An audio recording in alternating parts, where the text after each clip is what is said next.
اور مخلص مومن کی زبان نہ صرف خدا کے ذکر میں مصروف رہتی ہے اور نہ صرف مصطفیٰ کریم علیہ الصلوۃ والسلام کے ذکر میں مصروف رہتی ہے، بلکہ اس کی زبان ذکر الہی سے بھی معطر ہوتی رہتی ہے اور رب کے پیارے حبیب صلی اللہ تعالی علیہ وسلم کے ذکر سے بھی معطر ہوتی رہتی ہے۔ اور ہمیں اپنے رب سے ایسی ہی زبان مانگنی چاہیے جو اللہ کے ذکر میں بھی مصروف رہے اور اس کے محبوب کے ذکر میں بھی مصروف رہے، کیونکہ محبت کی بقا کے لیے اور محبت کے اندر دوام، استمرار اور ہمیشگی کے لیے ذکر کا ہمیشہ رہنا ضروری ہے۔ اور یہ ایسے ہی ہے جیسے کھیتی اور فصل کو پانی ملتا رہے تو فصل ہری رہتی ہے، اور فصل کو پانی دینا چھوڑ دیا جائے تو پھر فصل خشک ہو جاتی ہے۔ تو دلوں کے سوتے اور دلوں کے پودے اور ایمان کی بیل اور روحانیت کا شجر، یہ سب خشک ہو جاتا ہے اگر اسے محبت الہی اور محبت رسول صلی اللہ تعالی علیہ وسلم کا پانی نہ ملے۔ محمد علی ظہوری قصوری رحمۃ اللہ تعالی علیہ نے کہا تھا، جنہاں نوں عشق تیرے دا کدے پانی نہیں ملیا، دلاں دیاں او صدا سک جان واللہ یا رسول اللہ صلی اللہ تعالی وسلم۔ تو ایمان کی فصل بھی پھر خشک ہو جاتی ہے اگر ایمان کی فصل کو ذکر خدا اور ذکر مصطفیٰ صلی اللہ تعالی علیہ وسلم کا پانی ملنا ختم ہو جائے۔ تو آپ علیہ الصلوۃ والسلام کا ذکر ہو یا آپ علیہ الصلوۃ والسلام کے لائے ہوئے دین کا ذکر ہو، یہ صرف ہمارے ایمان کا تقاضا نہیں بلکہ یہ ہمارے روح کی غذا ہے، جس کے بغیر روحانیت ویران ہے۔ تو اس لیے مسلمان کو ایک ایسے ماحول سے ضرور وابستہ رہنا چاہیے جس ماحول میں اس طرح کے ذکر اذکار باقی رہیں۔ باقی جب رب کائنات ہی نے ذکر بڑھا دیا اپنے محبوب کا، تو پھر اس کے محبوب کا ذکر کوئی ہماری محفلوں کا محتاج نہیں ہے، ہماری محفلیں قبولیت کے لیے محبوب کے ذکر کی محتاج ہیں۔ اللہ کے پیارے حبیب کی شان ہماری زبانوں کی محتاج نہیں، ہماری زبانیں خود نسبت مصطفیٰ کی محتاج ہیں۔ یہ نظریہ، یہ اعتقاد، یہ عقیدہ، یہ سوچ ہماری کیا ہو سکتی ہے؟ بلکہ ہم نے تو یہ عقیدہ ان ہستیوں سے سیکھا ہے جو سب سے زیادہ دین کو بھی سمجھتے تھے، دین کے مزاج کو بھی سمجھتے تھے، کیونکہ انہوں نے دین کسی اور سے نہیں سیکھا تھا، اس ہستی سے سیکھا تھا جس کے سینے پر دین نازل ہوا تھا۔ انہوں نے قرآن اور قرآن کے معانی اس عظیم زبان مبارک سے سیکھے تھے جس زبان سے نکلے ہوئے الفاظ کو اللہ رب العزت اپنا فیصلہ فرماتا ہے۔ تو جناب حضرت حسان بن ثابت رضی اللہ تعالیٰ عنہ جیسی ہستیاں یہ عرض کریں کہ ما مدحت محمدا بمقالتی ولکن مدحت مقالتی بمحمدی، کہ میں اپنے لفظوں سے اللہ کے محبوب کی تعریف نہیں کرتا، اللہ کے محبوب کے نام سے میں اپنے لفظوں کی تعریف کرتا ہوں۔ تو بات ہی ختم ہو گئی، بات سمجھ آ گئی ہمیں۔ تو یہ نجات کی ایک امید ہے، بخشش کا ایک بہانہ ہے جس میں ہم سب شریک ہیں، اور یہ ہمارا ایمان ہے کہ اس میں جتنا خلوص ہوگا اللہ کی بارگاہ میں اتنی منظوری ہو جائے گی۔ اللہ تعالیٰ کے محبوب کے ساتھ جو ہماری نسبت اور تعلق ہے، اس میں جتنے ہم مخلص ہوتے جائیں گے، دراصل اللہ کی بارگاہ میں اتنے ہم مقرب ہوتے جائیں گے، کیونکہ اللہ رب العزت کے بعد پوری کائنات کے لیے اور خصوصاً عالم انسانیت کے لیے سب سے بڑے محسن آپ علیہ الصلوۃ والسلام ہیں۔ اور اللہ کی بارگاہ سے جو کچھ اس کے بندے پا رہے ہیں، نصیب ہو رہا ہے مخلوق کو، وہ آپ علیہ الصلوۃ والسلام کا صدقہ ہے۔ باویں اپنا ہوئے یا بے گانا دے ٹکڑیاں تے جگ پلدا ہے، سرکار مدینے والے دے لنگر دیاں ریساں کون کریں۔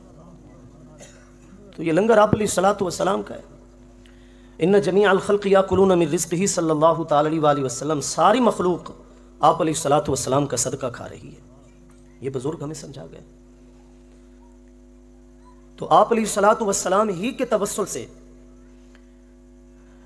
اس کائنات کی سب سے بڑی بافضیلت جماعت حضرات صحابہ کرام اور حضرات اہل بیت اطہار کو بھی اگر عزت ملی اللہ کی بارگاہ سے، ان کے لیے رضوان رضا مقدر ٹھہری، تو یہ بھی آپ علیہ الصلوۃ والسلام کے توسل سے تھا. تو آپ یہ سوچ لیں کہ جن کے صدقے میں یہ لوگ کائنات کے سب سے عظیم لوگ ہو گئے، تو جس کے صدقے میں یہ عظیم ہوئے ہیں وہ ہستی خود کتنی عظیم ہے. اللہ نے اپنی ساری نعمتیں ان لوگوں کے لیے دامن میں رکھ دیں جن لوگوں نے خلوص سے دل سے آپ علیہ الصلوۃ والسلام کا کلمہ پڑھا، زیارت کی، دین کی خدمت کی، ساتھ دیا. تو پھر اللہ نے اپنے محبوب کے دامن میں کیا کچھ رکھ دیا ہوگا. بڑے مشہور محقق عالم دین ہیں علامہ ابن حاج مالکی رحمۃ اللہ تعالی علیہ، 8ویں صدی ہجری کے تھے، 737 ہجری کے اندر ان کا وصال ہے. اور بڑی مشہور زمانہ علماء کے درمیان مقبول ترین ان کی کتاب ہے المدخل، 2 جلدوں کے اوپر. دوسری جلد کے اندر انہوں نے یہ بات لکھی ہے، فرماتے ہیں انہو علیہ الصلوۃ والسلام کان سببا للانعام علیہم بالحیات السرمدیہ والخلود فی جنات النعیم وسلامتہم مما کانوا فیہ من الخطر العظیم. کہ اگر صحابہ کرام کو اہل بیت کو حیات سرمدی ملی ہے، ابدی حیات ان کو ملی ہے، اور ان کا ذکر رہتی دنیا تک اگر باقی رہے گا. یہ اللہ تعالیٰ بار بار قرآن میں فرما رہا ہے کہ جنت ان کی منتظر ہے، میں ان سے راضی، یہ مجھ سے راضی. یہ جن حالات کا وہ سامنا کر رہے تھے اور پھر ان حالات سے وہ بچ گئے، ان خطروں سے وہ بچ گئے. انہو علیہ الصلوۃ والسلام کان سببا، اس کا سب سے بڑا سبب صرف اور صرف آپ علیہ الصلوۃ والسلام کی ذات اقدس ہے. تو جب صحابہ کرام کو ملنے والے انعامات کا سبب آپ علیہ الصلوۃ والسلام ہے، تو پھر ہم جیسے ناکارہ لوگوں کو اگر اللہ کی رحمت مل رہی ہے، اس کی برکت مل رہی ہے، رزق مل رہا ہے، تو اس کا سبب بھی پھر رحمت للعالمین ہی ہے، آپ علیہ الصلوۃ والسلام ہی. اور میں وہ مخصوص فرقہ بندیوں کی سوچ سے ماوراء ہو کر آپ سے کچھ باتیں آج کرنا چاہتا ہوں، کیونکہ یہ میں وہ حوالے دے رہا ہوں جب یہ اس طرح کی تقسیم تھی نہیں سرے سے. اور پھر علامہ ابن حاج مالکی رحمۃ اللہ تعالی علیہ لکھتے ہیں اذا تأملت فی الامر الشاہد، جب تو اپنے وجود میں آس پاس کے حالات میں غور و فکر کرے گا، وجدت نفعہ صلی اللہ تعالی علیہ وآلہ وسلم لک اعظم من الآباء والامہات وسائر الخلق اجمعین، تو تجھے سمجھ آ جائے گی کہ پوری مخلوق حتیٰ کہ تیرے ماں باپ سے بھی تجھے اتنا نفع نہیں ملا جتنا اللہ کے محبوب سے تجھے نفع ملا ہے. آپ دیکھیے ہم جوان کیسے ہوئے، ہم اپنے پاؤں پہ کھڑے کیسے ہوئے. ایک ظاہری طور پر جو سبب ہے وہ ہمارے ماں باپ ہے، لیکن جنہوں نے اس بات کو سمجھا تو انہوں نے ہمیں کیا سمجھایا کہ ماں باپ سے ضرور نفع پہنچتا ہے، استاد سے بھی ضرور نفع پہنچتا ہے، لیکن ماں باپ سے زیادہ، اساتذہ کرام سے زیادہ نفع اگر انسان کو پہنچا ہے تو وہ اللہ کے محبوب سے پہنچا ہے صلی اللہ تعالی علیہ وآلہ وسلم. کیونکہ زندگی کو بھی اگر زندگی ملی ہے تو سرکار کے صدقے ملی. یہ بہت بڑا ایک جملہ ہے، سیانے لوگ بیٹھے ہیں. آپ زندگی کو خود اگر زندگی ملی ہے، کیا مطلب؟ زندگی اگر اس قابل ہوئی ہے کہ اس سے زندگی کہا جائے، اس سے زندگی لکھا جائے، اس سے زندگی کی تشریح کی جائے، تو یہ زندگی خود اپنے وجود میں بھی اللہ کے محبوب کی محتاج ہے. کیونکہ انسان تھا لیکن زندگی نہیں تھی. آپ کہیں گے کہ یہ کیسے ہو سکتا ہے کہ انسان ہو اور زندگی نہ ہو؟ زندگی حرکت کا نام نہیں ہے. خاک کا ڈھیر اگر خاک کے اوپر چل رہا ہے تو زندگی اس چیز کا نام نہیں ہے. گوشت پٹھوں رگوں اور خون کا نام زندگی نہیں ہے. زندگی شعور کا نام ہے، اور شعور بارگاہ مصطفیٰ صلی اللہ تعالی علیہ وسلم سے ملا ہے. اگر آپ تہذیب اور شعور کو زندگی سے نکال دیتے ہیں تو پیچھے کچھ بھی نہیں ہے. جن لوگوں نے کلمہ نہیں پڑھا تھا، جن لوگوں نے اس حق کو قبول نہیں کیا تھا، اللہ ان کو کیوں فرما رہا ہے کہ یہ جانوروں سے بدتر مخلوق ہے، حالانکہ وہ انسان تھے؟ ان شر الدواب عند اللہ الصم البکم الذین لا یعقلون. اچھے بھلے انہوں نے کوئی آلہ سماعت نہیں لگایا ہوا تھا، لیکن قرآن ان کو بہرا فرما رہا ہے. انہوں نے کوئی چشمے نہیں چڑھائے ہوئے تھے، وہ آنکھوں سے کوئی نابینا نہیں تھے، لیکن قرآن ان کو اندھا فرما رہا ہے. وہ زبانوں کے اعتبار سے تو اتنے فصیح و بلیغ تھے کہ ان کی شاعری کعبے کی دیواروں پہ لٹکائی جاتی تھی. دور دراز سے قبیلے والے آتے تھے, وہ انعام و اکرام دیا کرتے تھے کہ کس کی یہ زبان ہے, کس کی یہ فصاحت ہے, کس کی یہ عقل و دانش ہے. زبان تو ان کی اتنی ماہر تھی. عربی ادب کے تو وہ شاہ سوار تھے, لیکن قرآن ان کو گونگا کہہ رہا ہے کہ یہ گونگے ہیں. تو پتہ چلا زندگی جو ہے وہ آپ علیہ الصلوۃ والسلام کے دامن سے وابستگی کا نام ہے. ہمارے شیخ کے شیخ حضرت قبلہ غزالی زمان رحمۃ اللہ تعالی علیہ فرمایا کرتے تھے کہ کائنات کا نظام چل رہا ہے انسان کی وجہ سے. ساری ضروریات جو ہیں حیوانات کی وہ انسان سے, لیکن اگر انسان کی ضروریات پوری ہوتی ہیں تو وہ صرف اور صرف اللہ کے محبوب کی نسبت سے ہوتی ہیں. اسی بات کی یوں سمجھے میں تشریح کر رہا ہوں آپ سے. آپ علیہ الصلوۃ والسلام نے زندگی کو بدلا ہے, زندگی کے معیار کو بدلا ہے, دنیا کی سوچ کو بدلا ہے. انقلاب کا یہ مطلب تھا. کوئی خون کی ہولیاں نہیں کھیلی گئیں, کوئی جنگ عظیم اول جنگ عظیم دوم کو ان کی طرح کروڑوں انسان لقمہ اجل نہیں بنے. نہیں, آپ علیہ الصلوۃ والسلام نے امن اور سکون کے ساتھ سوچ کو بدلا ہے. اللہ نے کیوں فرمایا کہ میرا حبیب تمہارے اندر آئے, تو دراصل تم پر میرا احسان ہوا ہے. اس احسان کا مطلب کیا ہے, ہم نے کیا سمجھا اس احسان کو؟ احسان کا صرف چرچا نہیں کرنا, احسان کو سمجھنا ہے کہ آخر رب کے اتنے انعامات ہیں. خود وہ فرما رہا ہے قرآن مجید کی 14ویں سورہ سورہ ابراہیم آیت نمبر 34 کے اندر, قرآن مجید کی 16ویں سورہ سورہ نال آیت نمبر 18 کے اندر کہ تم میری نعمتوں کو شمار نہیں کر سکتے. لیکن اس کی بے شمار اور بے بہا نعمتوں میں سے اس نے یہ کیوں فرمایا کہ میں نے حبیب تمہیں دیکھ کر تم پر احسان کیا ہے. اس احسان کو سمجھنے کی کوشش کریں ہم لوگ. سب سے بڑا احسان یہ ہے کہ انسان کو زندگی گزارنے کا ڈھنگ آ جائے. سب سے بڑا احسان یہ ہے. اور اس نے جو 4 دن یہاں گزارنے ہیں اس طرح گزارے کہ نہ اس سے کسی اور کو تکلیف ہو, نہ کسی اور سے اس کو تکلیف ہو. وہ اس طرح کی زندگی گزارے. اور یہ زندگی اگر سکھائی ہے تو اللہ کے محبوب نے آ کر سکھائی ہے. اس لیے اس کو فرمایا گیا کہ یہ احسان ہے. جس نے تمہیں زندگی سکھائی ہے در حقیقت اس کا تمہارے اوپر بہت بڑا احسان. اور احسان کا پھر شکر بنتا ہے. پھر جس کو جتنی نعمت میسر آتی ہے وہ شکر بھی پھر اس کیفیت میں کرتا ہے. فیض ساری کائنات کو ملا ہے سرکار کی رحمت سے, لیکن جتنا انسان کو ملا ہے اتنا کسی اور مخلوق کو نہیں ملا. تو پھر انسان پر سب سے زیادہ لازم ہے کہ وہ اللہ کے محبوب کا زیادہ شکر ادا کرے, کیونکہ اسے زیادہ فیض پہنچا ہے, اسے انسانیت ملی ہے. آپ یہ دیکھیے جس 6 صدی عیسوی کے اندر 570 عیسوی اپریل کے اندر آپ علیہ السلام کی ولادت ہوئی عیسوی کیلنڈر کے اعتبار سے. آپ نہ پڑھیں مسلم مورخین کو, غیر مسلم مورخین کو پڑھ لیں. سب نے اقرار کیا ہے کہ یہ صدی وہ صدی تھی جو ایسے لگ رہا تھا کہ انسان اپنے پاؤں پہ کلہاڑی مارتے ہوئے اپنے آپ کو خود ہی ختم کرتا جا رہا ہے, اپنا نام و نشان مٹا رہا ہے. اس وقت کی سب سے زیادہ چیمپئن جو قوم تھی نا, جو سمجھتی تھی کہ تہذیب کے اندر میں چیمپئن ہوں, وہ ایران کی پرانی قوم تھی.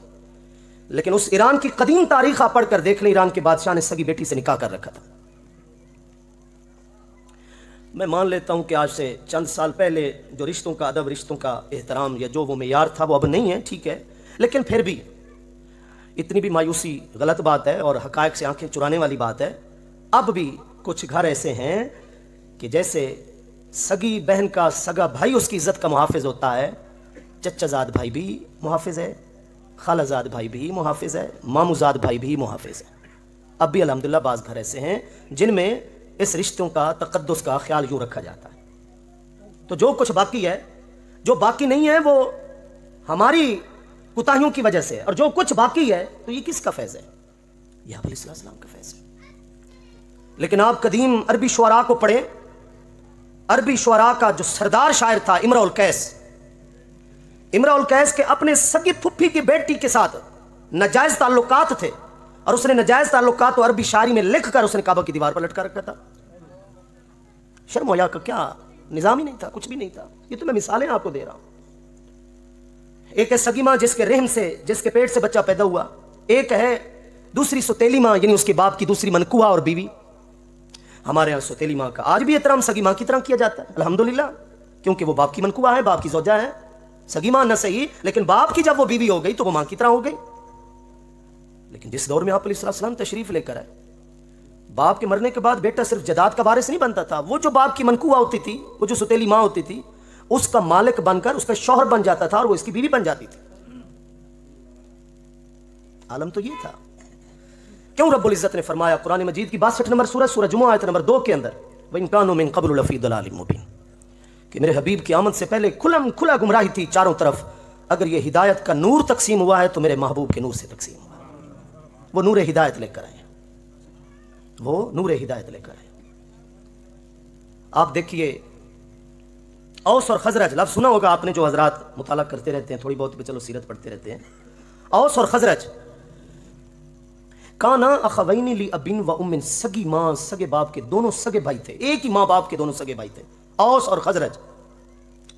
لیکن کسی وجہ سے جب لڑائی شروع ہوئی دو بھائیوں کے اندر، فتطاولت العداوۃ بینہما 20 و100 سنۃ، پورے 120 سال یہ جنگ چھڑی رہی۔ دو بھائیوں سے شروع ہوئی، آگے دونوں بھائیوں کی اولاد، چچا زاد بھائیوں کے اندر آگے ان کی اولاد۔